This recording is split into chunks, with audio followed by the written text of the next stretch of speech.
In today's video, I'm going to teach you how to use API in Airtable. If you've been using legacy API keys, there's an important update.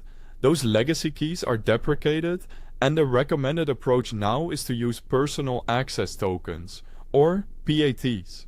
PATs give you granular control over what an integration can do, which makes them more secure and easier to manage across teams and projects.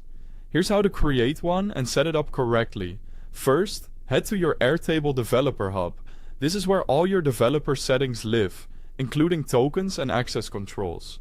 In case you need it, I've placed a link to the Airtable Developer Hub right at the top of the description so you can jump there quickly.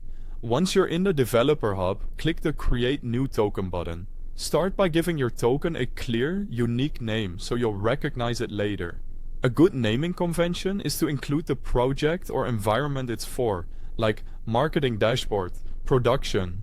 Clear names help you stay organized and reduce mistakes when you're managing multiple integrations. Next, define the scopes for the token. Scopes determine what the token is allowed to do. If you need simple read and write access to records, the most common scopes are data, records, read, and data, records, write. Only grant what you actually need. This principle of least privilege keeps your data safer.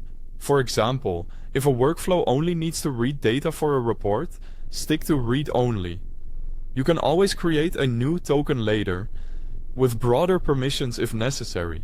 After scopes, grant the token access to a specific base or workspace. This ensures your token can only touch the places it needs to.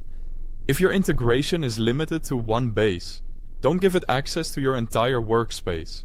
When everything looks right, click Create Token. Airtable will generate a token string. Copy it immediately and store it in a secure place because you won't be able to view it again. Treat this like a password. Don't share it publicly, don't paste it into screenshots, and never commit it to version control. Use environment variables or a secrets manager to keep it safe in your apps and scripts. If the token is ever exposed or no longer needed, revoke it and create a new one. That's it. Your personal access token is ready for use with the Airtable API. Thanks for watching.